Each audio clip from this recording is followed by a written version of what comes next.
អង្គុយចុះ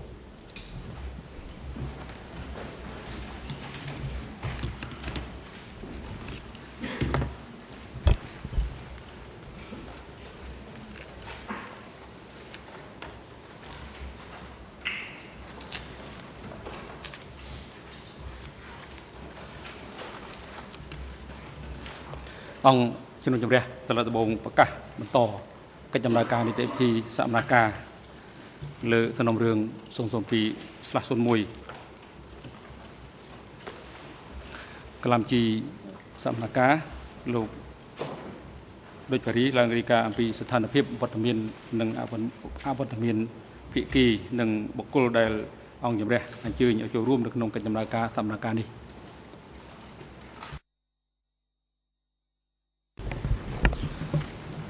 សូមជម្រាបលោកប្រធានគ្រប់ភាគីទាំងអស់នៅក្នុងរឿងក្តីនេះមានវត្តមានលើកលែងតែជនជាប់ចោតអៀងសេរីមានវត្តមាននៅបន្ទប់ឃុំខ្លួននៅខាងក្រោមបន្ទប់សកម្មភាពជនជាប់ចោតអៀងសេរីតាមរយៈមេធាវីរបស់គាត់បានស្នើសុំលះបង់សិទ្ធិក្នុងការចូលរួមសកម្មភាពដោយផ្ទាល់សម្រាប់រយៈពេលពេញមួយថ្ងៃនៃថ្ងៃនេះលិខិតលះបង់សិទ្ធិរបស់គាត់បានប្រគល់ដល់ក្រឡាបញ្ជីរួចហើយក្រឡាបញ្ជីក៏សម្គាល់ផងដែរពីវត្តមានរបស់លោកស្រី Benny J ដែលជាមេធាវីតំណាងដើមនឹងរដ្ឋបវេនីហើយដែលមិនទាន់ត្រូវបានទទួលស្គាល់នៅចំពោះមុខអង្គជំនុំជម្រះក្នុងរយៈពេលកន្លងមកនៅឡើយចំពោះអ្នកជំនាញដែលត្រូវមកផ្ដល់សក្ខីកម្មនៅថ្ងៃនេះឈ្មោះ David Chandler អ្នកជំនាញមានវត្តមានរងចាំការកោះហៅពីអង្គជំនុំជម្រះអ្នកជំនាញរូបនេះបានបញ្ជាក់ថាតាមសមត្ថភាពដែលគាត់អាចដឹងគឺគាត់មិនមានចំណងញាតិលោហិតឬ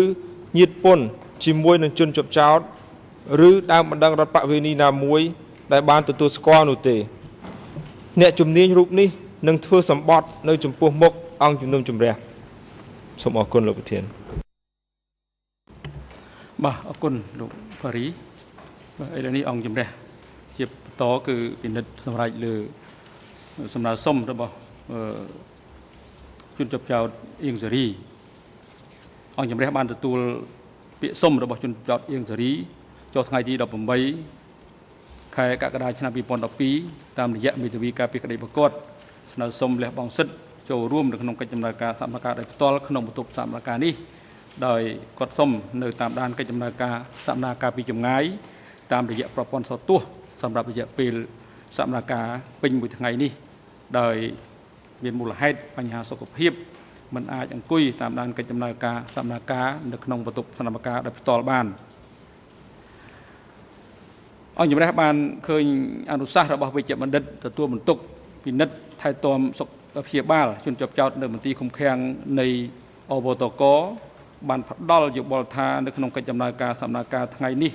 ជនជាប់ចោតអៀងសេរីគួរតែត្រូវបានទទួលការអនុញ្ញាតឲ្យនៅតាមដានកិច្ចដំណើរការសកម្មភាពពីចម្ងាយតាមរយៈប្រព័ន្ធថតទស្សន៍ដោយហេតុថាលោកអៀងសេរីមានអាការៈហេវហត់ខ្លាំងនៅពេលគាត់ធ្វើចលនាបន្តិចបន្តួច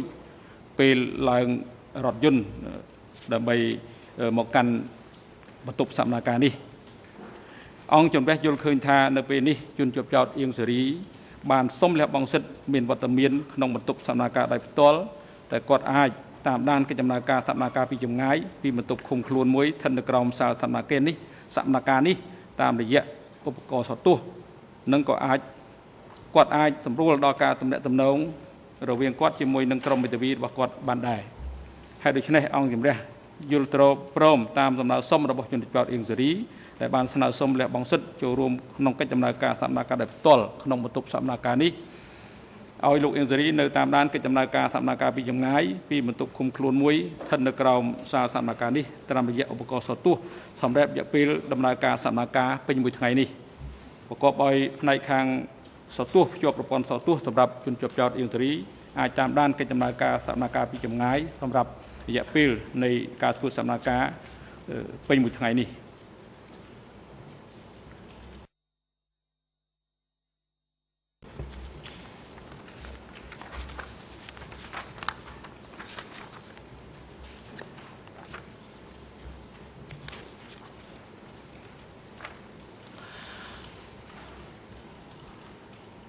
អំបញ្ញមិញនេះអង្គជំរះបាន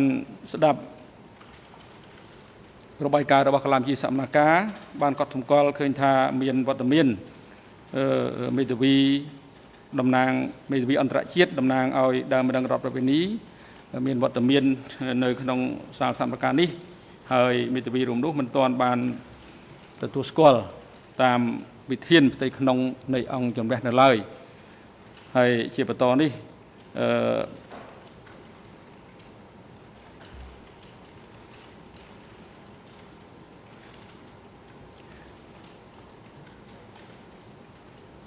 អង្គជំរះត្រូវបំពេញកិច្ចនីតិវិធីទទួលស្គាល់មេធាវីអន្តរជាតិតំណាងដើមម្ដងរដ្ឋប្រវេណីរួមនេះជាមុនសិនមុននឹង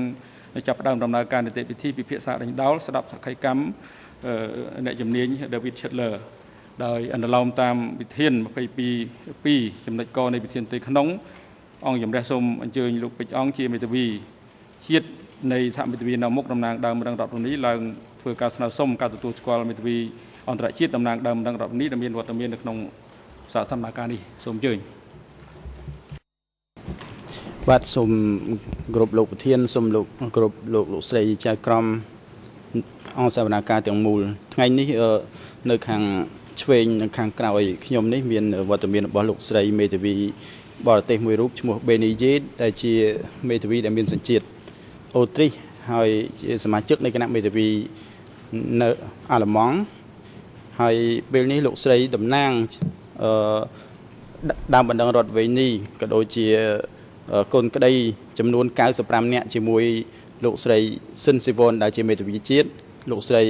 ស៊ីលកេស្ទូសិនស្គីដែលជាមេធាវីបរទេស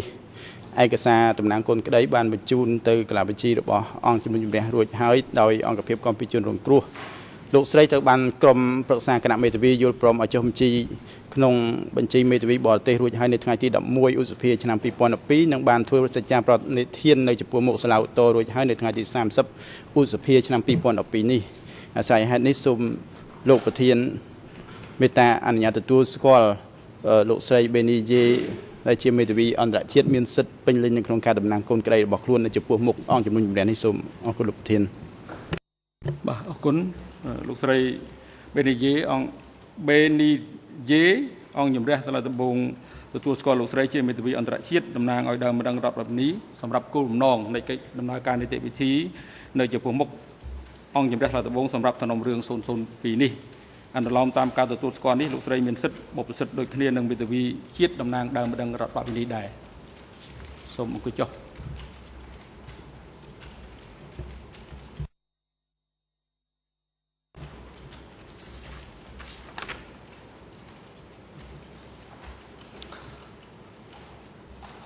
អង្គជំរះក៏មុននឹងផ្ដើមដំណើរការសួរស្ដាប់តក្កីកម្មអ្នកជំនាញសូមជម្រាបជូនសាធារណជននិងភាគីបានជ្រាបផងដែរថាការវិភាគសកម្មភាពដែលបានគ្រោងទុកនៅក្នុងសប្តាហ៍នេះចាប់ពីថ្ងៃច័ន្ទទី16ខែកក្កដាឆ្នាំ2012អង្គជំរះសាលាដំបងអញ្ជើញអ្នកជំនាញ David Chandler ដែលជាអ្នកជំនាញអន្តរជាតិមកដល់តក្កីកម្មនៅចំពោះមុខអង្គជំរះក្នុងវិសាលភាពនៃអង្គហេតុសំណុំរឿង002ទាំងមូលតែអង្គជំរះសាលាដំបងមានការសោកស្ដាយយ៉ាងខ្លាំងចំពោះការខកខាននៅក្នុងរយៈពេល2ថ្ងៃកន្លងមកនេះដែលមិនអាចចាប់ផ្ដើមសកម្មភាពទៅតាមកាលវិភាគដែលបានគ្រោងទុកនៅក្នុងការស្ដាប់សក្ខីកម្មអ្នកជំនាញ David Chandler ឬជាជំរើសម្យ៉ាងទៀតស្ដាប់សក្ខីកម្មសាក្សីណាមួយរូបផ្សេងទៀតជំនួសអ្នកជំនាញរូបនេះការខកខាននេះគឺមួយផ្នែកជាប់ពាក់ព័ន្ធ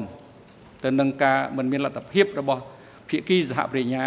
ដោយសហប្រញ្ញារងអន្តរជាតិមួយរូបដែលទទួលបន្ទុកការសួរដេញដោលអ្នកជំនាញ David Chandler មានបញ្ហាសុខភាពអង្គជំរះសាលាដំបងសូមរំលឹកដល់ភាគីទាំងអស់នៃរឿងក្តីនេះថាភាគីត្រូវតែត្រៀមខ្លួនគ្រប់គ្រាន់និងឲ្យរួចរាល់ក្នុងការសួរដេញដោលសាក្សីអ្នកជំនាញឬដើមបណ្ដឹងរដ្ឋប្រវេណីទោះបីសាក្សីអ្នកជំនាញដើមបណ្ដឹងរដ្ឋប្រវេណីទាំងនោះមិនស្ថិតនៅក្នុងលំដាប់លំដោយដោយដែលបានកំណត់ក៏ដោយការធ្វើដូច្នេះគឺមានសារៈសំខាន់ណាស់សម្រាប់អង្គជំរះសាលាដំបងធ្វើសកម្មភាពតាមកាលវិភាគដែលបានគ្រោងទុកនិងអាចជៀសវាងបាននៅរាល់ការអាក់ខានផ្សេងៗដែលមិនចាំបាច់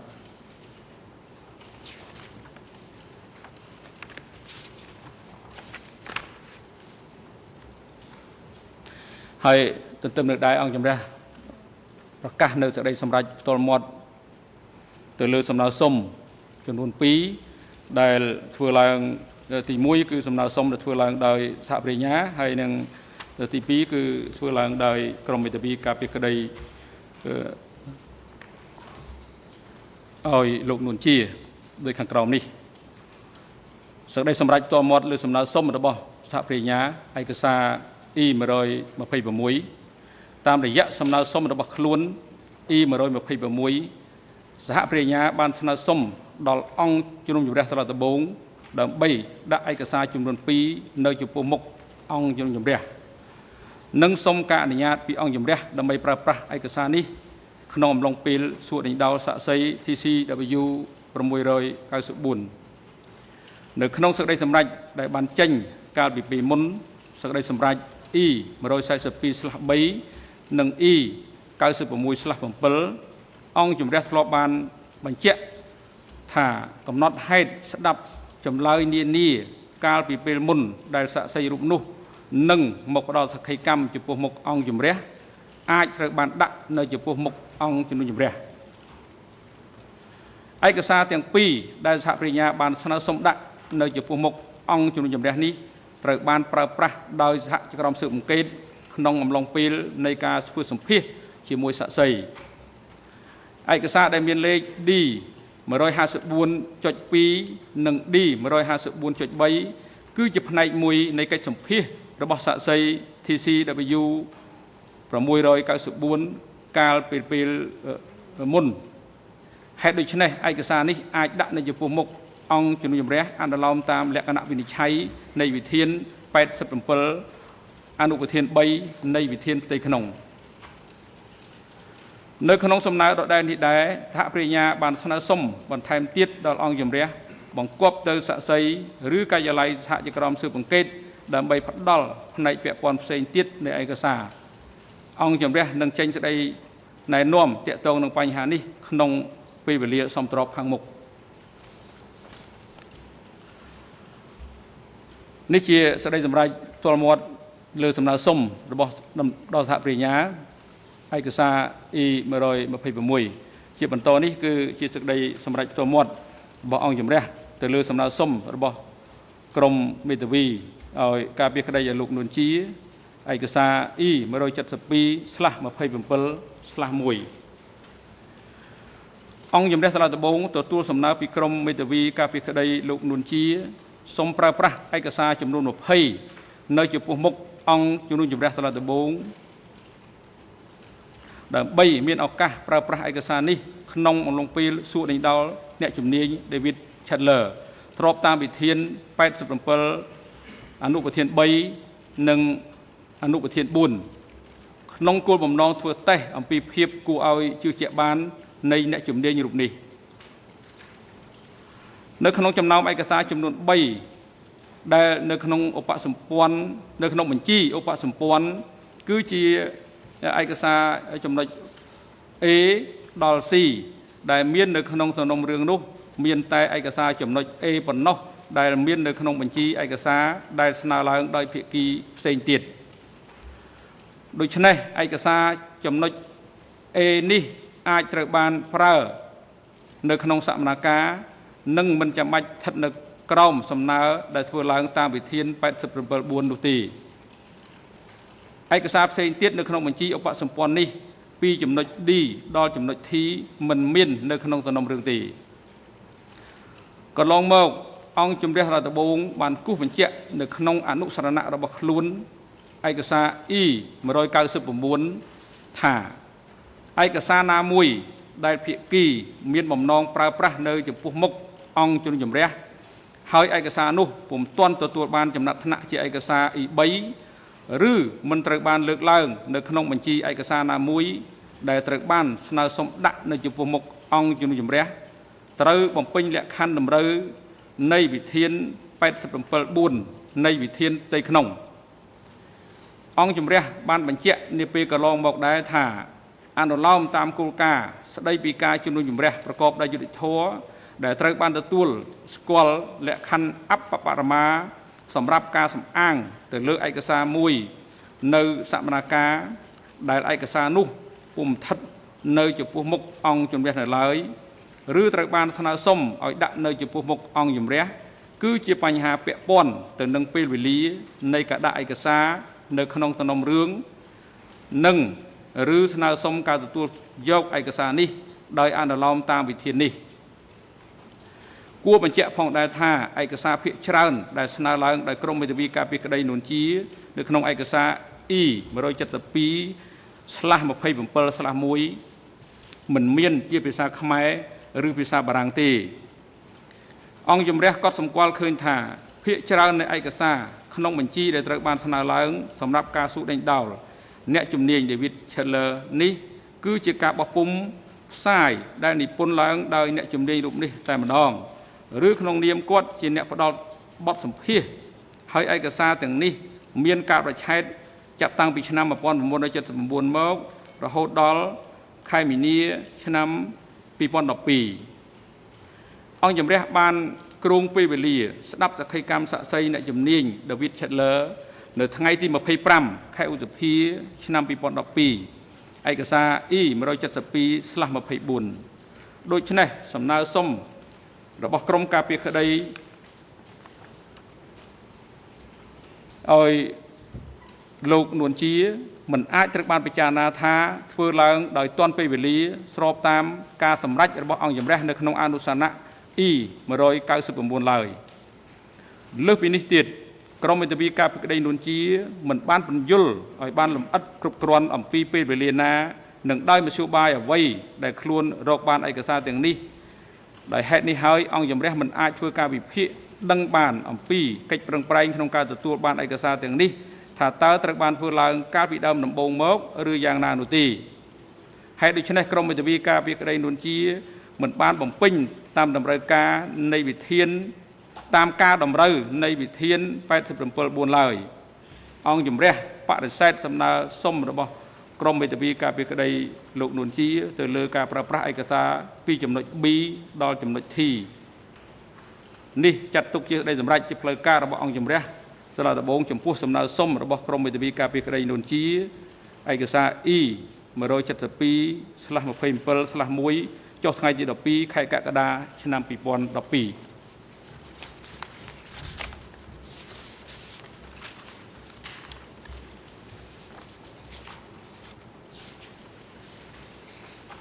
បាទជាកិច្ចបន្តអង្គជំរះប្រកបឲ្យមន្ត្រីរដ្ឋបាលតុលាការអញ្ជើញ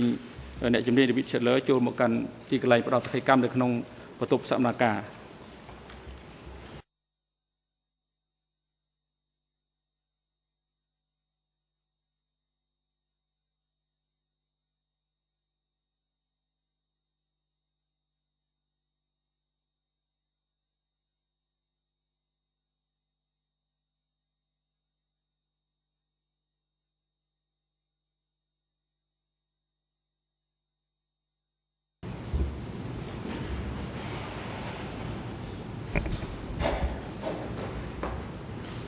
Good morning, Your Honors. មេធាវីស៊ីសូមគោរពលោកប្រធាន I think I need to register an objection for the record ខ្ញុំត្រូវតែធ្វើ on ការ the, ជំ on the ទាស់ ruling នៅ that ក្នុង was សេច just ក្តីរដ្ឋ delivered. តាក់ទងទៅ The នឹង documents on that list are of obvious relevance to ឯក Professor សារនៅ Chandler. ក្នុងបញ្ជី No នោះ one វា has ពាក់ព័ន្ធទៅ objected. នឹង And the លោក David Chandler អង្គជំរះបានសម្រេចរួចហើយសេចក្តីសម្រេចរបស់អង្គជំរះការតវ៉ាគឺធ្វើបដិងសាទុកទៅតុលាការជាន់ខ្ពស់អង្គជំរះគ្មានភារកិច្ចក្នុងការពិនិត្យឡើងវិញនៅសេចក្តីសម្រេចរបស់ខ្លួនទេដូច្នេះអង្គជំរះមិនអនុញ្ញាតឡើយនេះជាសេចក្តីសម្រេច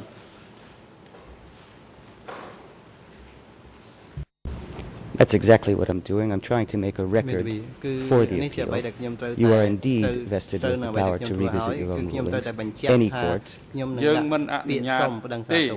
ដិងសាទុកជាសិទ្ធិរបស់លោកលោកធ្វើបដិងសាទុកតាមវិធានទាំងឡាយដែលមានចែងនៅក្នុងវិធានផ្ទៃក្នុងអនុវត្តនៅអវតកជាការស្រេចហើយសូមជ័យលោកមេធាវីកណ្ណវ៉ា មេធាវីកណ្ណវ៉ា Good morning, Mr. President. Good Good morning, Your Honors, and good morning to everyone in and around the courtroom. Perhaps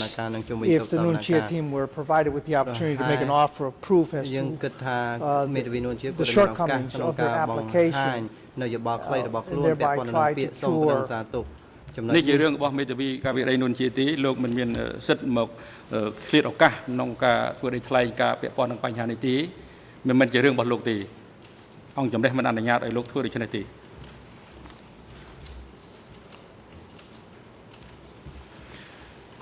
យើងបានសម្រេចរួចហើយយើងមិនកែប្រែនៅត្រីសម្រេចរបស់យើងទីជើញក៏ចុះ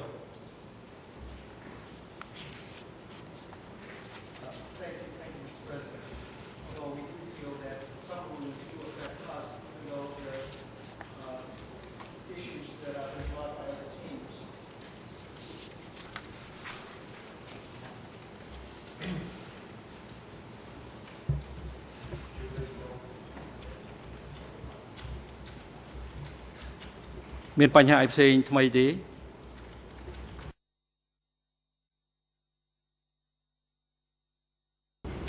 Absolument, il me semble capital qu'il soit dit ici qu'une question soulevée par une équipe de défense peut concerner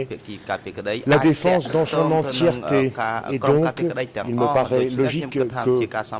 nous puissions tous nous exprimer.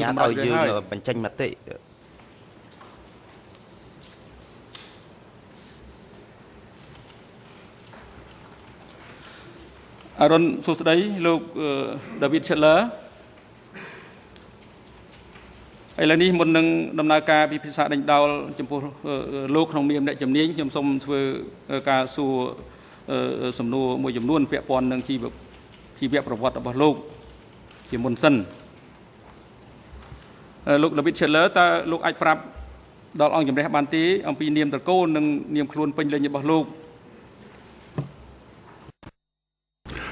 My name is David Porter Chandler. ខ្ញុំឈ្មោះ David Porter Chandler បាទអរគុណតើលោកមានអាយុប៉ុន្មាន 79. ឆ្លើយខ្ញុំមានអាយុ79ឆ្នាំ បាទអរគុណតើលោកមានសញ្ជាតិអ្វីដែរ I have two passports, an Australian and a US and an American លិខិត one. ឆ្លងដែនចំនួន2ទី1គឺឆ្លងដែនជនជាតិអូស្ត្រាលីនិងលិខិតឆ្លងដែនជនជាតិអាមេរិក បាទអរគុណតើសប្តាហ៍ថ្ងៃនេះលោករស់នៅទីកន្លែងណា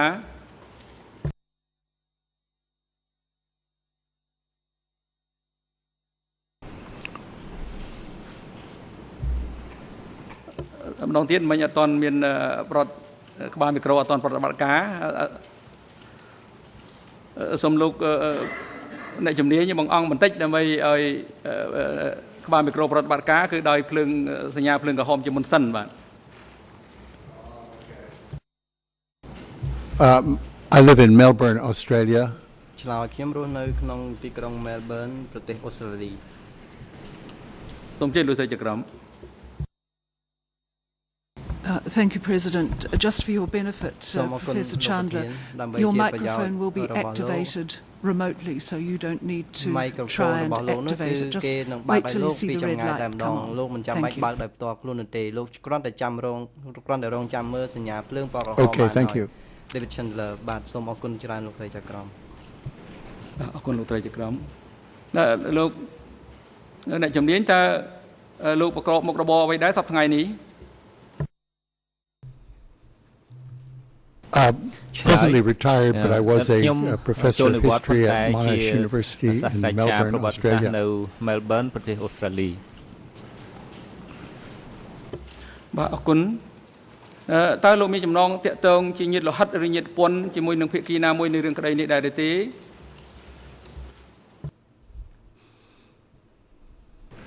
No, I do not. ឆ្លើយទេខ្ញុំមិនមានទេ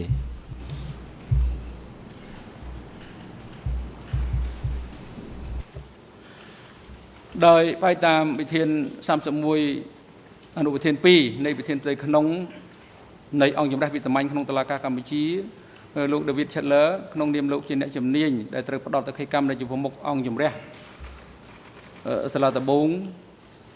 ពីពេលនេះអង្គជំរះតម្រូវឲ្យលោកធ្វើសម្បត្តិជាមុនសិនមុននឹងផ្ដល់តក្កកម្មតើលោកយល់ព្រមដែរឬទេ Yes I do ឆ្លើយខ្ញុំយល់ព្រមបាទ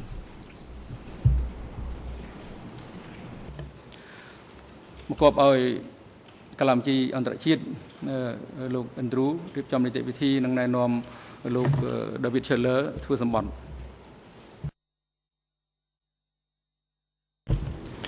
Professor Chandler, please repeat after me. Chandler, I solemnly declare that I will assist the trial chamber honestly, confidentially, and to the best of my ability. I solemnly swear that I will assist the trial chamber honestly, confidentially, and to the best of my ability. រក្សាការសម្ងាត់និងអស់ពីសមត្ថភាពរបស់ខ្ញុំ បាទសូមអរគុណបាទឥឡូវនេះអ្នកជំនាញបានធ្វើសម្បត្តិឲ្យហើយអង្គជំរះនឹងមានសំណួរមួយចំនួនពាក់ព័ន្ធនឹងលោកក្នុងនាមជាអ្នកជំនាញហើយជាបឋមនេះលោក David Chandler អង្គជំរះសូមថ្លែងអំណរគុណយ៉ាងជ្រាលជ្រៅចំពោះលោកដែលបានធ្វើដំណើរពីចម្ងាយមកកាន់អវតកតាមការអញ្ជើញរបស់អង្គជំរះដើម្បីផ្ដល់តក្កកម្មក្នុងនាមជាអ្នកជំនាញនិងរួមវិភាគទានយ៉ាងសំខាន់ដល់អង្គជំរះក្នុងការលាតត្រដាងនិងស្វែងរកការពិតនៅរឿងក្តីនេះលោក David Chandler តើលោកអាចប្រាប់អំពីប្រវត្តិនៃការសិក្សារបស់លោកនៅកម្រិតថ្នាក់មហាវិទ្យាល័យបានដែរឬទេ Yes, I was educated at Harvard College, later at Yale University and the University of Michigan in the United States.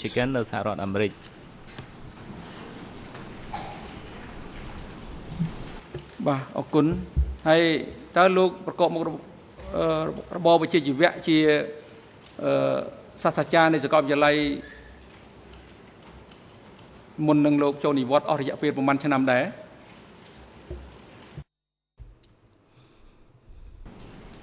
From 1972 to 1997, I guess that's 25 years. 77 គឺ25ឆ្នាំ បាទអរគុណហើយតើលោកចេះភាសាខ្មែរដែរឬទេចេះស្ដាប់និយាយអានសរសេរជាដើម Speak Khmer, my writing is really not very good, so I don't call myself able to write សរសេរខ្ញុំមិនសរសេរបានល្អទេ បាទអរគុណតើលោកធ្លាប់បានសិក្សាអំពីប្រវត្តិសាស្ត្រនៃប្រទេសកម្ពុជាជាពិសេសទាក់ទងនឹងប្រវត្តិសាស្ត្ររបស់ប្រទេសនេះក្នុងអំឡុងរបបកម្ពុជាប្រជាធិបតេយ្យគឺអំឡុងពេលចាប់ពីថ្ងៃទី17មេសាឆ្នាំ1975ដល់6មករាឆ្នាំ1979ដែរឬទេ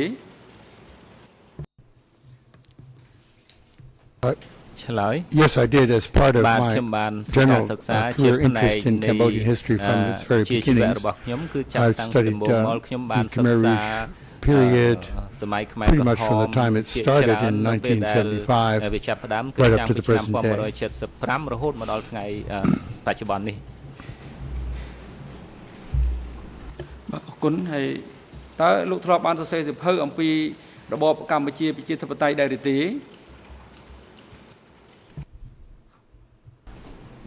It's mentioned in my history of Cambodia, which the fourth edition is just out in 2007 in the chapter. It also figures in my book 1992, The Tragedy of Cambodian History. Oh, that's 1991, sorry. And then in 1992, it figures in my biography of Pol Pot called Brother Number One.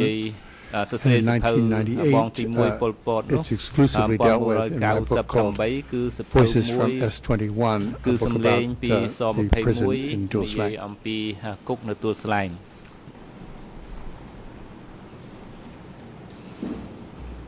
បាទអរគុណហើយក្រៅពីនេះតើលោកមានបានសរសេរនៅអត្ថបទផ្សេងទៀតអំពីកម្ពុជាធិបតេយ្យនិងរបបកម្ពុជាធិបតេយ្យនៅមហាវិទ្យាល័យដែលលោកបង្រៀនដែរទេ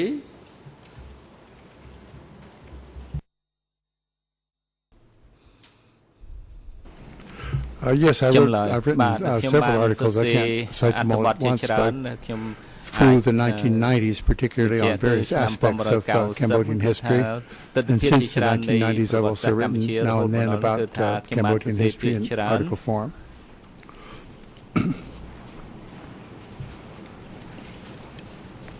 បាទអរគុណហើយ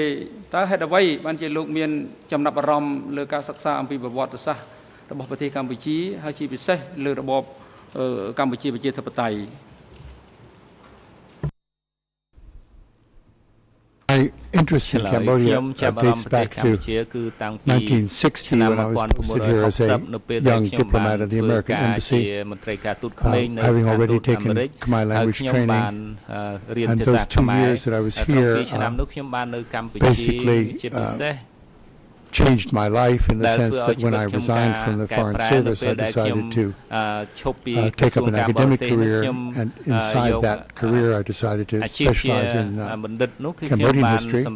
To start with, I specialized in pre-colonial history, 19th century history, and then once my thesis was done and so on, I gradually shifted over into a focus on more modern periods of history, particularly after the Khmer Rouge came to power.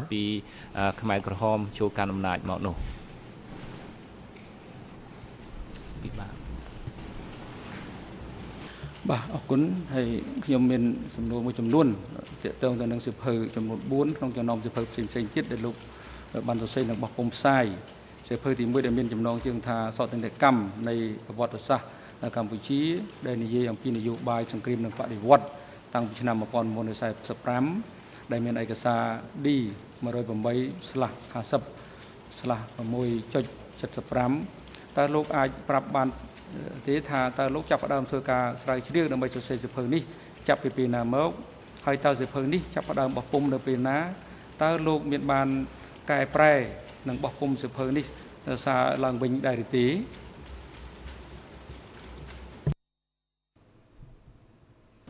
Thank you. I began work on that book in 1985. It was published in 1991. A slightly revised paperback edition came out in 1992, but I have not revised the book in any way since then.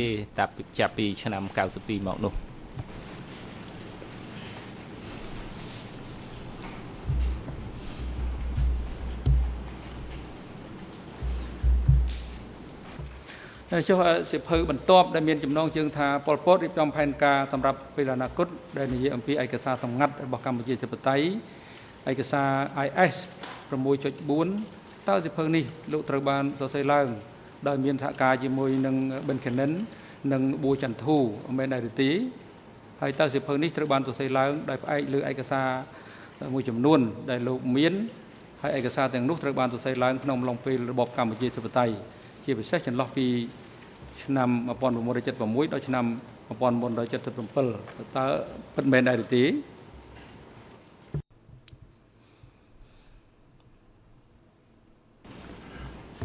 Yes, thank you. Yes, I co-edited that book with Ben Kieran and Chantupur. I did some of the translations myself. They did the others. Wrote some of the introductions to the parts of the book. But I've read all the documents involved that were coming in. I were going to be part of the book. That book was written, I guess, between 1984 and 1987, I think, quite slowly. Published in 1988. Hay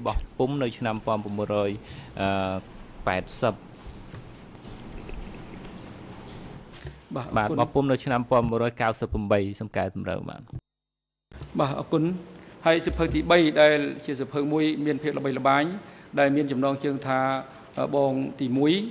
chi việnประวัตินโยบายរបស់ប្រពន្ធឯកសារលេខ E3/17 តើលោកចាប់ផ្ដើមធ្វើការសិក្សាស្រាវជ្រាវអំពីសិភៅនេះពីពេលណាមកហើយថាតើលោកបានធ្វើបច្ចុប្បន្នភាពឬកែសម្រួលសិភៅនេះដែរឬទេ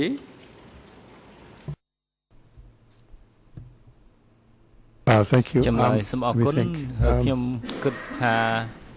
I guess I started work on that book.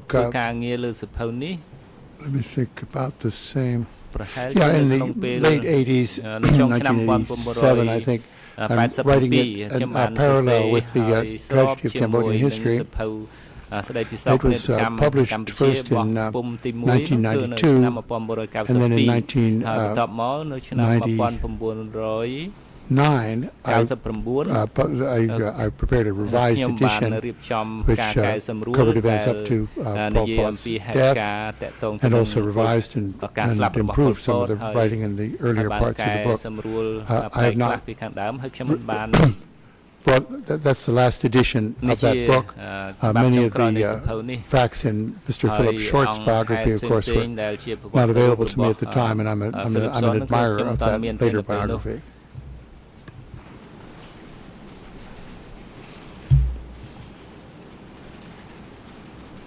Bah, អរគុណ នៅក្នុងសិភៅនិពន្ធរបស់លោកដែលមានចំណងជើងថាសម្លេងពីមន្ទីរស-21ដែលមានឯកសារលេខ D108/50/1.4.6 ហើយដែលលោកបានធ្វើការបោះពុម្ពតើលោកបានចាប់ផ្ដើមធ្វើការសិក្សាស្រាវជ្រាវដើម្បីសរសេរសិភៅនេះចាប់តាំងពីពេលណាមកនិងថាតើលោកបានធ្វើការសិក្សាស្រាវជ្រាវនៅកន្លែងណាដើម្បីសរសេរសិភៅនេះ I started work on that book in 1993 in Melbourne when I had access to the microfilm copies of many of the confessions from S21. I worked on it there in Washington, D.C. in 1994, in Cambodia, 95, 6, and 7, at various points, just at short visits, and also back in the United States in 1998, and it was published in 1999. The documentation of that book is almost entirely no, put it another way. The Cambodian documents for that book are almost entirely documents that I studied in the DCCAM or at the S21 museum. The other materials, secondary materials, I studied from various libraries, but the research was done, as I say, in Australia, Cambodia, and the United States. នៅកម្ពុជាហើយនិងនៅសហរដ្ឋអាមេរិកដើម្បីសរសេរសិភៅនេះបាទបាទអរគុណហើយក្នុងអំឡុងពេលសិក្សាស្រាវជ្រាវដើម្បីសរសេរសិភៅដែលមានចំណងជើងថាសម្លេងពីមន្ទីរស-21ដែលលោកបានធ្វើការវិភាគនៅតើលោកធ្វើការវិភាគនៅបណ្ណសារទាំងអស់នៅមន្ទីរស-21រួមទាំងចម្លើយសារភាពជាង 4000 នៅមន្ទីរស-21 ដែលបច្ចុប្បន្នគេហៅថាគុកទួលស្លែងតើពិតមែនដែរឬទេ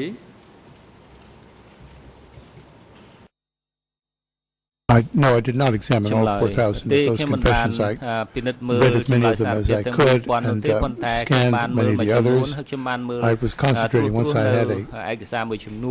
certain amount of confessions that I had worked on and translated on the administrative documents from Jules Chang, which I studied in detail to try and find how the prison worked, who was working there, what kinds of policies were followed in interrogation, what the views were on torture, and so on. So I think the more interesting documentation from an analytical point of view was the documents of administration of the prison. But of course, the title of the book itself suggests, and I think correctly, that what I was most interested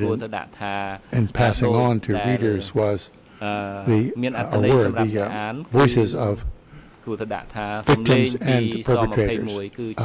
from S21.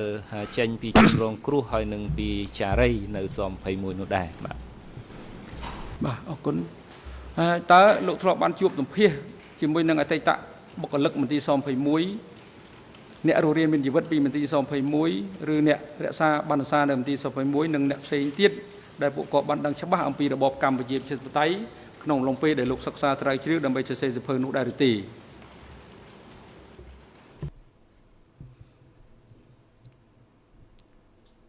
Okay. Yes, I did. I interviewed Van Nat. I interviewed a couple of the guards. I interviewed the Him Hui, who gave many interviews. I've interviewed him. I saw transcripts of interviews with other survivors from the prison, like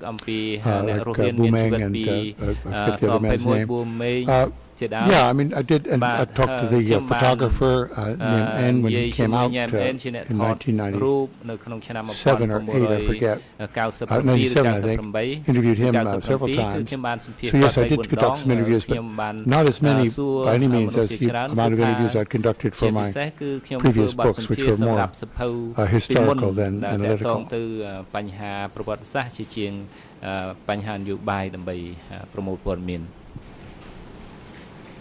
បាទអរគុណសំណួរថាតើលោកធ្លាប់បានធ្វើសម្ភាសជាមួយជនជាប់ចោទទាំង3រូបគឺមាននួនជាអៀងសេរីនិងខៀវសំផនដែរឬទេនៅពេលដែលលោកសិក្សាត្រាវជ្រាវដើម្បីសរសេរសៀវភៅទាំងនោះឬសៀវភៅផ្សេងទៀត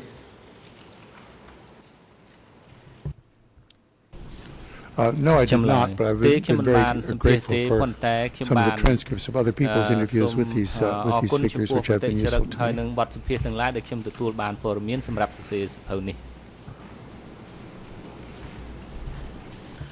អរគុណកាលពីពេលមុនលោកអ្នកជំនាញត្រូវបានកោះហៅមកដល់តក្កកម្មនៅចំពោះមុខអង្គជំរះរដ្ឋបាលម្ដងហើយនៅក្នុងសកម្មភាពពិភាក្សាដេញដោលពិនិត្យផុសតាងនៅក្នុងសំណុំរឿង 001 ដែលមានជនជាប់ចោទឈ្មោះកាំងកិយាហដូចដែលជាប្រធានមន្ត្រីស21ក្នុងឋានៈជាអ្នកជំនាញតើពិតមែនដែរឬទេហើយក៏បានពិភាក្សាយ៉ាងលម្អិតអំពីសៀវភៅដែលមានចំណងជើងថាសម្លេងពីមន្ត្រីស21ផងដែរតើពិតមែនដែរឬទេ Yes, I did indeed testify at this courtroom in April, August 2009, and that book was discussed in detail. បាទ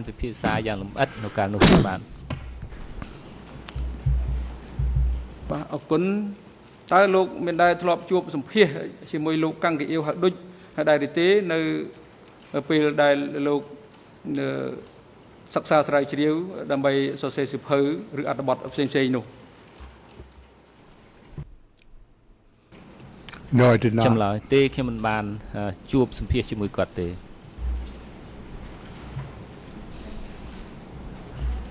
បាទសូមអរគុណលោក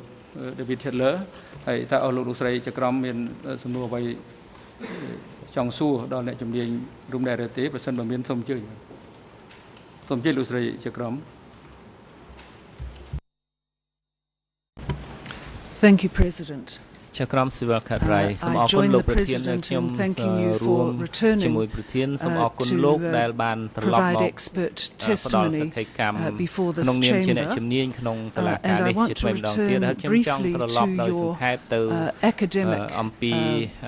ការសិក្សាថ្នាក់បណ្ឌិតរបស់លោកជាអាជីពរបស់លោកពីដំបូងនោះគឺជាគុណសម្បត្តិដើម្បីលោកបញ្ជាក់ដើម្បីតុលាការកត់ត្រាបាទ Okay, if you need my academic degrees, I have my bachelor's degree from Harvard College, my MA, Master of Arts degree from Yale University,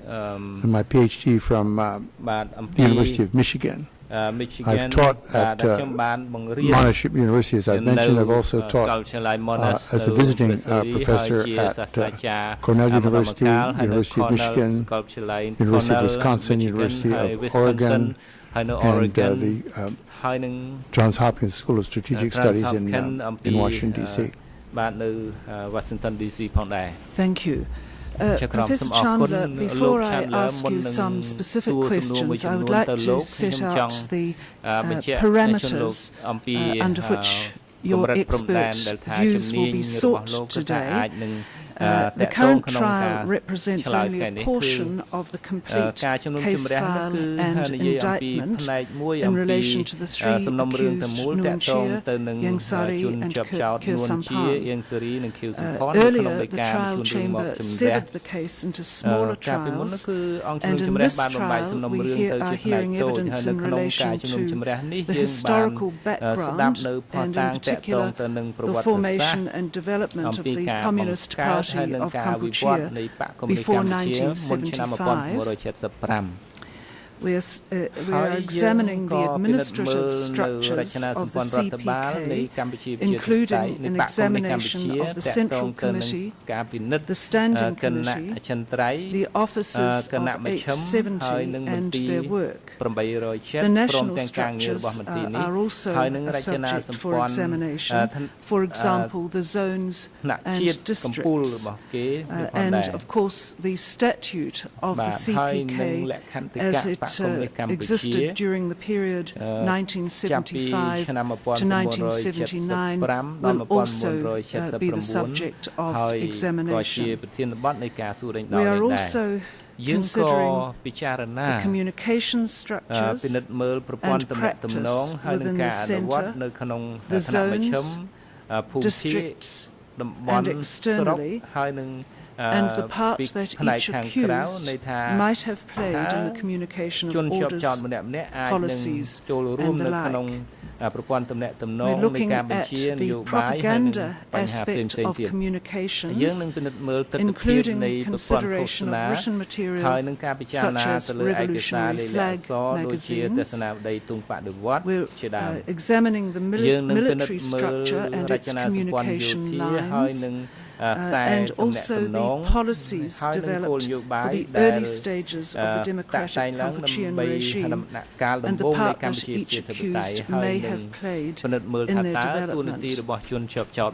Finally, in this trial, we're considering the first and second phases of population movements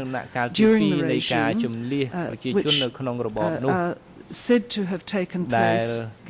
approximately from the beginning of the regime until mid to late 1976. So that's the chronological period, 1975 to mid to late 1976. And of course, the parties have been asked to focus primarily on these matters during this trial. You will be asked many questions by the parties during the course of your examination concerning your books and your scholarly articles. I want to ask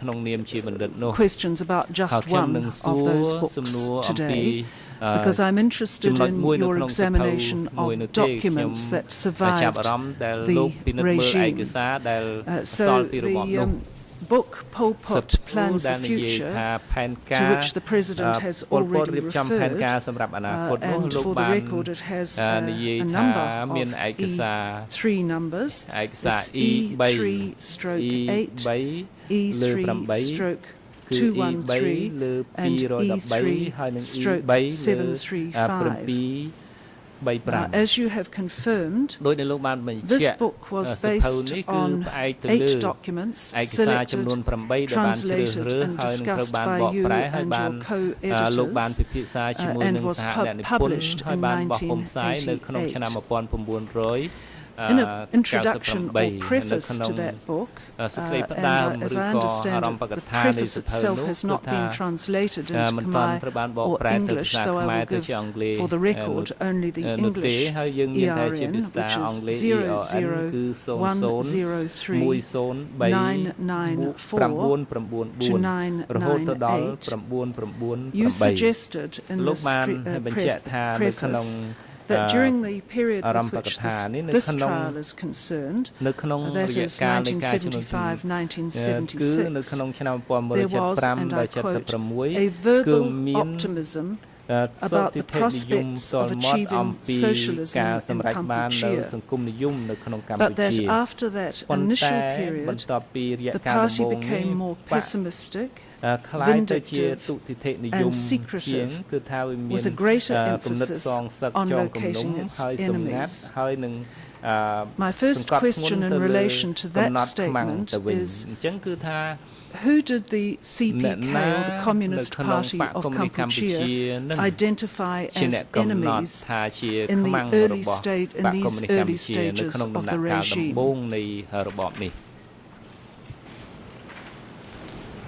In the early stages of the regime, the primary enemies that were mentioned by the regime were people who had had anything to do with the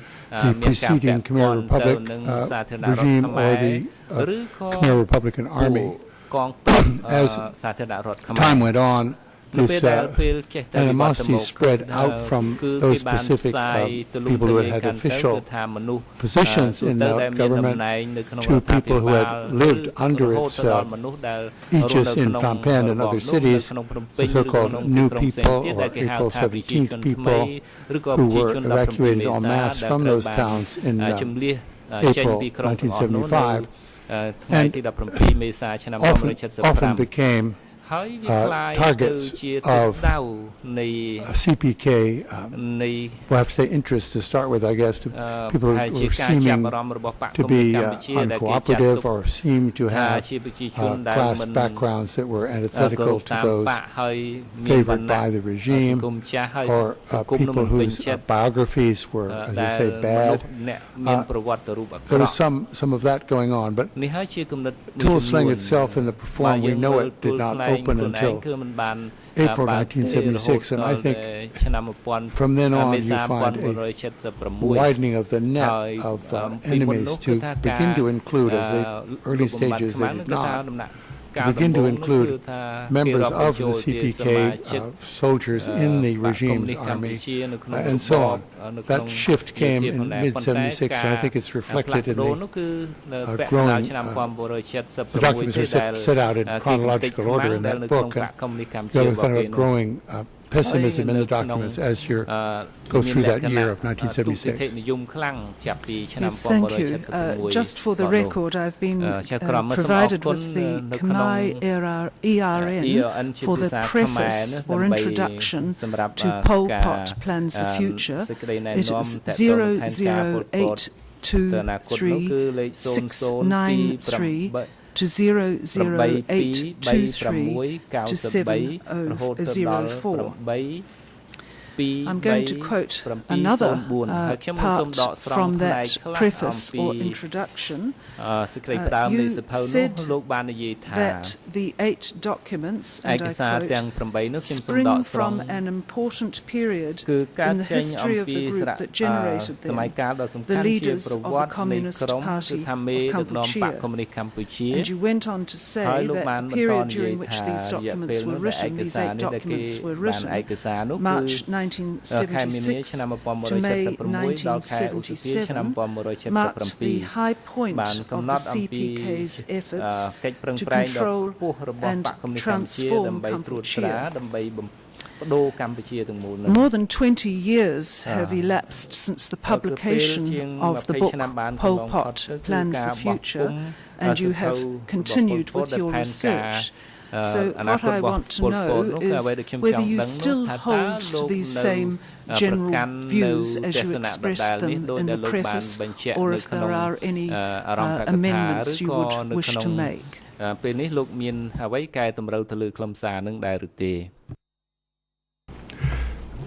think I've just been reviewing that book myself back in the hotel, and I missed that sentence, but I certainly would revise it slightly to say that the high tide of optimism in the Khmer Rouge regime did not extend to the date of the last document, which is the Hunim Confession of 1977, because by the time you get into mid-1977, you have full-blown purges passing through the ranks of the CPK and hundreds and thousands of prisoners passing through the doors of S21. So I think you have to say I would now have changed that sentence to say from 75 to mid-76, with the final document coming from a period of greater uncertainty on part of the regime and greater violence, greater mistrust, and greater pessimism. Thank you. Now, may I assume that you have examined many more documents from the archives that arose during the democratic Kampuchea regime than the 8 that you selected for this book? Yes, I've examined all of the 15 CPK documents that formed a sort of a group of texts that had been assembled first by Kiernan and then the second tranche of them by me. I've examined all those. The other texts were of, I think, less interest than the ones that were covered in that book. But yes, I certainly read the other documents that came from those standing committee meeting minutes, which is what that group of documents was basically concerned with. More broadly than the documents you examined for the writing of Pol Pot Plans the Future, have you examined also minutes of the standing and central committees? Yes, insofar as those are available, very few sessions of those bodies are available in Cambodia at the moment. This may be asking you to complete an exercise of the feat of memory, but are you able to identify any of the authors of the 8 documents that you specifically examined for Pol Pot Plans the Future?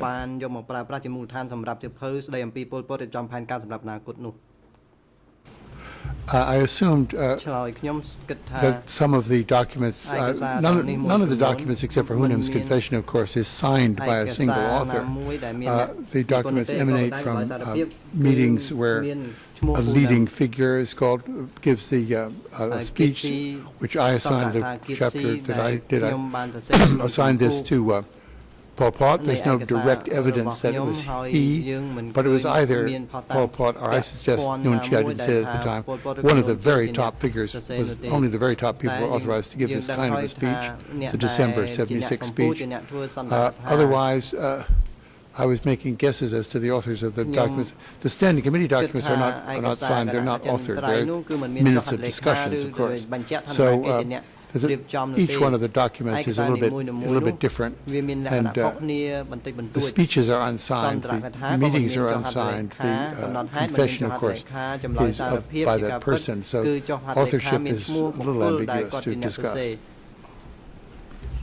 Thank you. The first of the documents that you focused on in Pol Pot Plans the Future is the decisions of the Central Committee on a variety of matters, dated 30 March 1976, and its number ERN is E3/12. That's the that's the document number, and the English ERN is 0018280928114, Khmer 0003136-23140, and French 00224-363-437. Now, obviously you are quite familiar with this particular document. Are you able, from your research, to say whether or not, at the time that the minutes were produced, it was circulated widely among the people of Cambodia, or was it more closely held than that?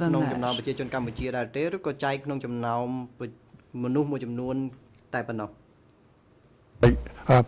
was certainly not distributed widely. No Cambodian communist documents in the clearance period were distributed widely. The party there were the minutes of the Standing Committee were, I think, limited to, I forget the exact number of copies. I think it's even listed on the bottom of some of them, but it was certainly all the members of the Standing Committee, and then sometimes extra copies were sent to other people. Something was saved for the archives. The archives, of course, of these documents has disappeared. They're typed documents that are done with mimeograph. I would say they didn't have photocopiers in those days, so I would say probably 10 or 15 copies of these minutes were prepared at the time. It doesn't say at the bottom how many were prepared, but it was very, very closely held. These documents were very closely held. And very closely archived. The archives where they were kept are just not accessible. And in answering that question, you mentioned that the archives had been destroyed. How are you able to make such an assertion? Said today the archives have been destroyed. I said they're not accessible, not available, they're not. They may still exist somewhere, but I can't guess where that would. I mean, I can guess where that would be, but that wouldn't be helpful. It'd just be a guess entirely. I don't think there's any evidence that they're known to have been preserved someplace and be not accessible to us. They've disappeared. Now they could have been destroyed. They could whatever. So they say of these minutes there'd be 10 copies, and the ones that survived were those of one of the people at the meeting. So the other 9 copies have disappeared. The archival copies disappeared. So we don't. I didn't want to say destroyed, although that's a possibility. I have no evidence that it was destroyed. Thank you.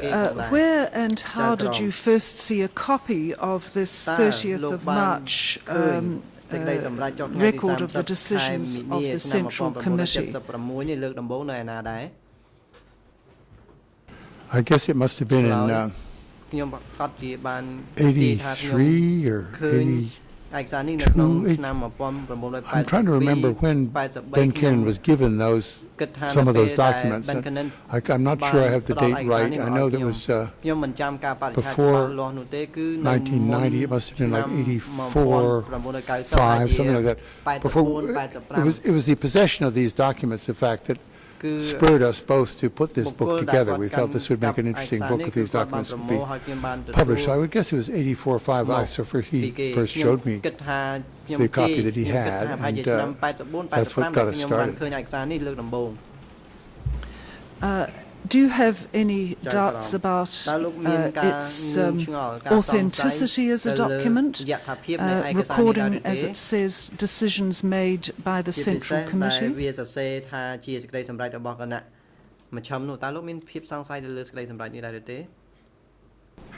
No, I have no doubts as to authenticity. I don't know where those doubts, how they could be, or how they could arise, or how they could be settled. In case one could say these are documents that are forged. The evidence, I don't know where that would come from. The documents that are not forged, I don't know where that has come from. So my guess is that, my conclusion rather, is that these are authentic documents that survived more or less by chance. They were discovered by the person who gave them to some to Ben and some to me in a house in 1979, according to his testimony. Half of them passed over in 84, another set in 1990. So there's a pretty good chain of evidence there from my point of view, I think, for authenticity. What significance do you place on that particular record of decisions of the Central Committee as a means of understanding CPK ideology or policy at that period? Refresh my memory exactly on that one. Is there any way of putting this document on my TV? Because if there is, I could look at what you're saying there. I know we considered this leading the book off with this document as an exciting way to start the book. I need refreshment to say exactly what we said about these decisions that were made in this meeting. So is it possible to put all this needs is the introduction to the document, not the document.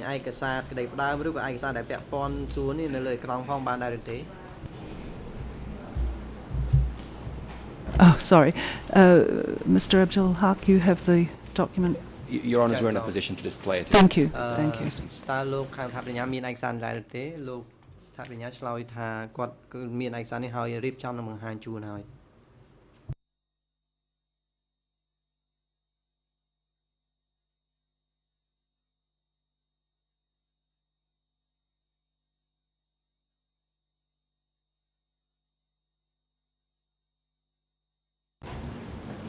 Your Honours, we're just waiting for the AV unit, the documents prepared.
computer. I'm prepared to say something about this now.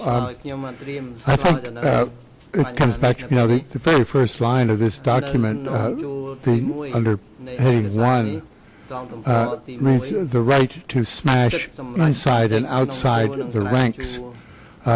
Smash, in the Khmer Rouge period, was usually synonymous with the word to kill. And inside and outside the ranks would refer to inside and outside the ranks of the CPK. So the force of this document is to lay out lines of authority and responsibility in which enemies, unmentioned in the first sentence there, but obvious that's what's missing, the right to smash enemies inside and outside the ranks. That this is, in a way, a kind of a national authorization, if you like, for zone and sector people to proceed as they see fit along the lines laid down by the CPK that had to do with the strengthening of socialist democracy and so forth. And sort of set up the Standing Committee, set up the machinery by which this could be accomplished. Thank you. The same document requires weekly reporting to the 870, the party centre. It also refers to the plan to produce 3 tonnes of rice per hectare. Plans the appointment of a standing committee of about 10 people and an assembly presided over by Nguyen Chia. It fixes the date of the birth of the CPK at 1960 instead of 1951, decrees that the Christian cathedral is to be demolished, and refers to the planning for state organizations and elections. In your research, have you been able to establish whether these policies were pursued during the period with which we are concerned, down to the middle or end of 1976.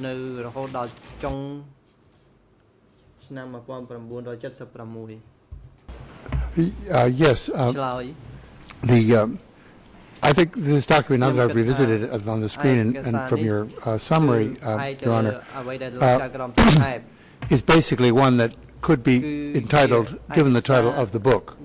Pol Pot Plans the Future, except of course it's not just Pol Pot, it's the central governing group of people in the country. It was a collective leadership in the country, so the title may be a bit catchy, but you couldn't sell a book called The Collective Leadership of Cambodia Plans the Future, but that's what it was. This is the plan that they laid down for the future, including major items at 3 tons per hectare. Oddly enough, a major item was the destruction of the Catholic Cathedral. I mean, it seems to be odd to have it so high on the list of priorities, but the other policies were carried out. I've gathered from the closing order, which I've been reading, that some of these weekly reports are now have become available or are coming in to the Central Committee. I had never seen any of those in the period of my research, so that the idea that these reports should come in, they have in fact to an extent come in, and they are referred to here and there in the closing order. So this, I think, was the, if you like, a kind of a master plan for the country coming forward. A little of it coming into the open also. This is the period of after the Constitution, setting up a National Assembly and so on, setting up a government that would be visible to an extent to the outside world, which had not been at all beforehand. So it's a whole sort of a blueprint for the way the country was to proceed from that point on, from April or the end of March 1976. Thank you. From your research, are you able to tell the court if any of the 3 accused were then members of the Central Committee when this record was completed?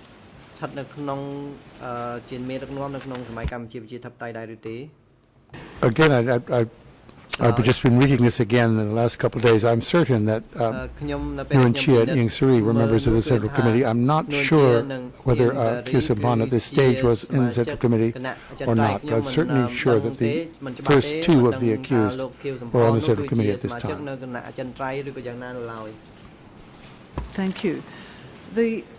document also states that the government is to be a pure party organization. Is this how the government operated in practice,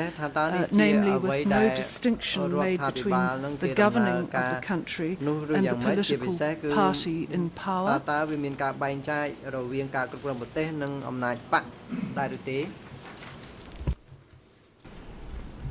Yes, I think there was really to be no genuine distinction. The secretary of the Central Committee of the Communist Party was also simultaneously and all the time the Prime Minister of the country, so there's no distinction there. There were no balancing elements to party rule that were independent of it. It was, I mean, they described it truthfully, I think, as a government by and for a ruling party. As well as setting up days for commemorating historical events, the document decisions of the Central Committee on a variety of questions also provides for the establishment of various organizations such as the Assembly, and is it correct that it notes that the President of the Assembly is to be Nguyen Chia, the President of the State Presidium is to be Khieu Samphan, and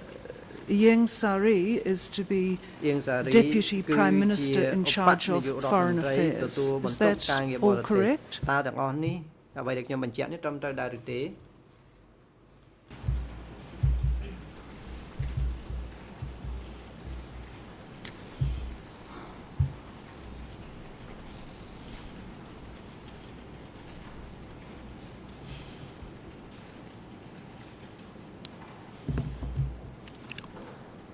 I'm sorry. Yes, those positions were positions assumed by those people at the time, and they have never been denied by them either. So these are true statements. Thank you. And from your research, did they take up these positions and conduct the work in connection with them, more or less to the end of the regime of the Communist Party of Kampuchea? I should correct myself there, more or less to the end of the rule of democratic Kampuchea in 1979.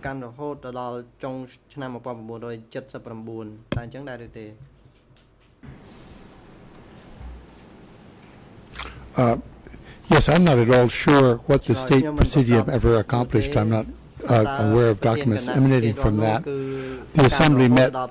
once in during the regime for 3 days to approve the setting up of the Democratic Kampuchean government. Now, Ieng Sary, of course, remained, of those three named positions there, remained active in the implementation and policymaking of Cambodian foreign affairs throughout the regime and for a brief period after its fall in 1979. So his position was public and busy and well known to the outside world. Khieu work in the Presidium is unclear to me to this day, and the work of Nuon Chea with the Assembly, as far as I know, without ever reconvening the Assembly, was not a major part of his work during the DK regime. I'd like to move now to the statute, which has the document number E3/130. And can I assume that you are familiar with the statute, although you'll probably want to refresh your memory to some degree? Can I assume you've in the past studied the statute?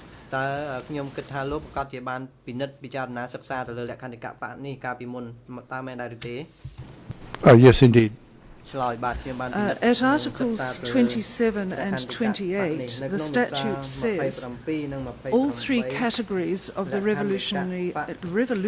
Army of Kampuchea must be under the absolute leadership monopoly of the CPK, and the Revolutionary Army of Kampuchea is organized according to democratic centralism. The party Central Committee designates the implementation of democratic centralism according to the specific situation. That's the end of the quote. My question is, did the Communist Party of Kampuchea, through the Central Committee, in fact control the activities of the Revolutionary Army of Kampuchea as is set out in the articles I have just referred to?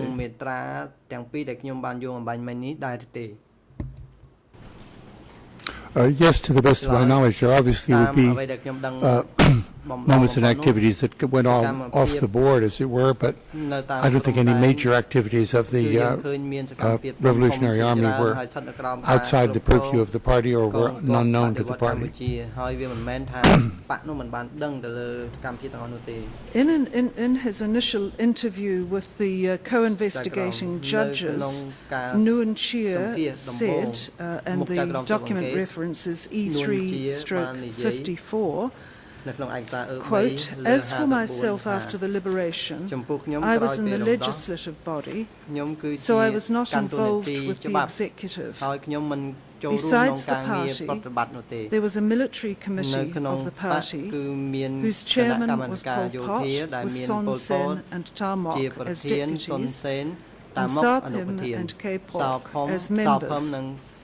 So I was not in the military committee. I was deputy secretary of the party and president of the assembly. Besides that, I was in charge of educating cadre and party members. So I was not involved in anything relating to these charges. At that time, the military were the strongest group because they were the ones who defeated Lon Nol. As for the politicians, they were not strong. They received less esteem. That's the end of the quote from that initial interview. Based on your research, do you agree that Nuon Chia's position was a lower one or less powerful than the military committee members?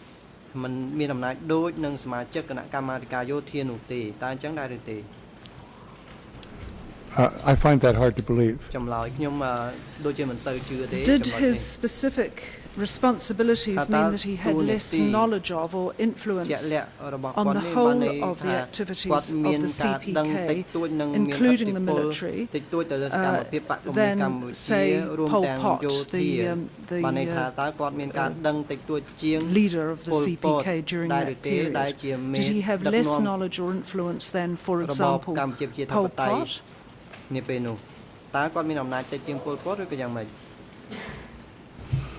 I think he deferred to Pol Pot as the secretary. Certainly, Pol Pot had the final word most of the time in these decisions, collective decisions. But from my work and also from material I've been reading just very recently, and materials come out in the closing order, it seems that he was very much on top of and along and engaged in day-to-day policy matters on all parts of the Cambodian enterprise, including military affairs, including even sometimes foreign affairs, other things. He was the, more or less, if you want to take a capitalist equivalent, is a parallel to calling Pol Pot the president and Nuon Chia the CEO of Cambodia. I think this is the kind of responsibilities that he had, but this is just a sort of speculation. I think it's certainly in his interest to diminish the range of his activities that have been recorded in other sources, but I don't think, I think the evidence is overwhelming that he was extremely active in many, many spheres of the regime.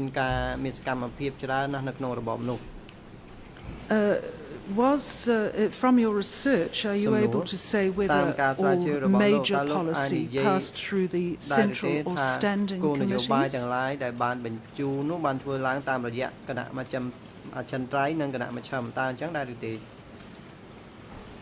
I can't go to claim my own research, and I should note here that I haven't done any primary research on DK since the late 1990s, but evidence that's come up since then suggests very much a positive answer to your question.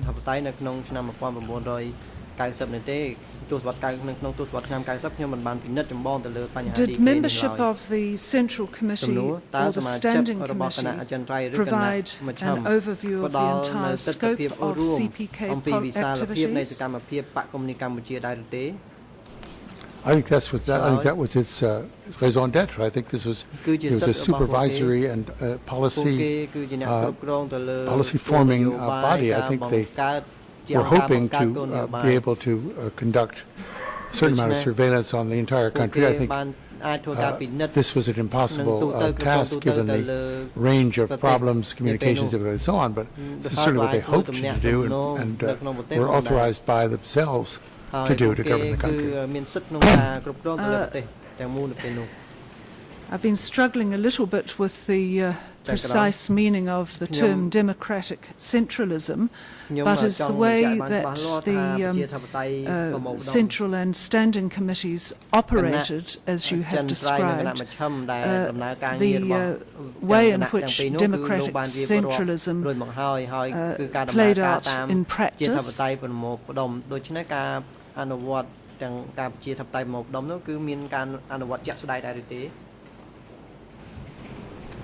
Yes, I think so. Now,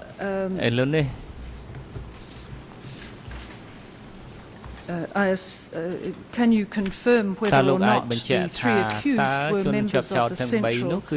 and Standing Committees? I think you've more or less answered that at an earlier stage with a reservation concerning when Khieu Samphan became a member.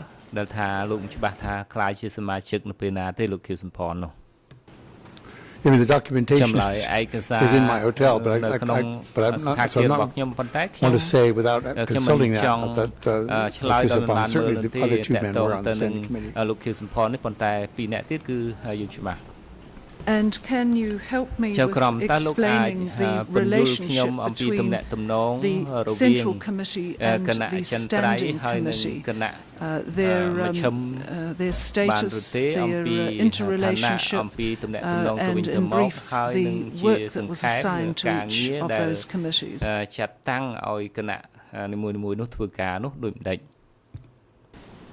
I have to say that's something I've never studied in detail, so I'd rather not make statements. There's a lot of overlap between these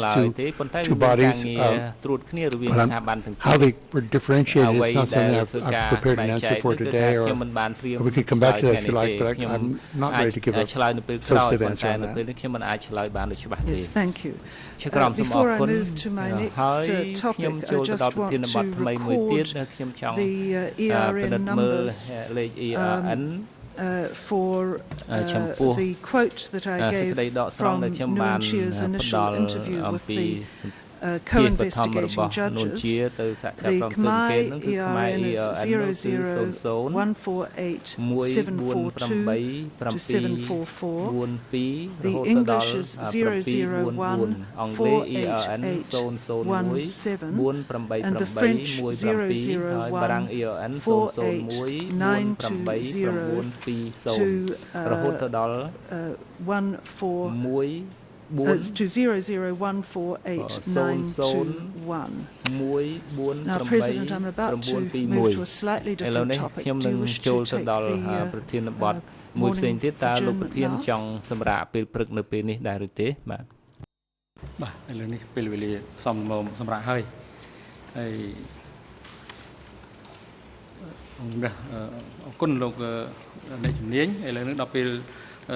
ទៅសម្រាប់ឲ្យអង្គជំនះប្រកាសសម្រាប់20នាទីចាប់ពីពេលនេះទៅរហូតដល់ម៉ោង11ខ្វះ10នាទីសូមអញ្ជើញចូលវិញដើម្បីបន្តកិច្ចដំណើរការតាមដំណើរការហើយមន្ត្រីរដ្ឋបាលតុលាការសម្រាប់រួលផ្ដល់កន្លែងសម្រាប់សំរុំដល់អ្នកជំនាញនៅបន្ទប់រងចាំសម្រាប់អ្នកជំនាញសាក់សីហើយនឹងឲ្យអញ្ជើញគាត់មកកាន់កន្លែងប្រតិកម្មវិញនៅពេលវេលាដែលបានកំណត់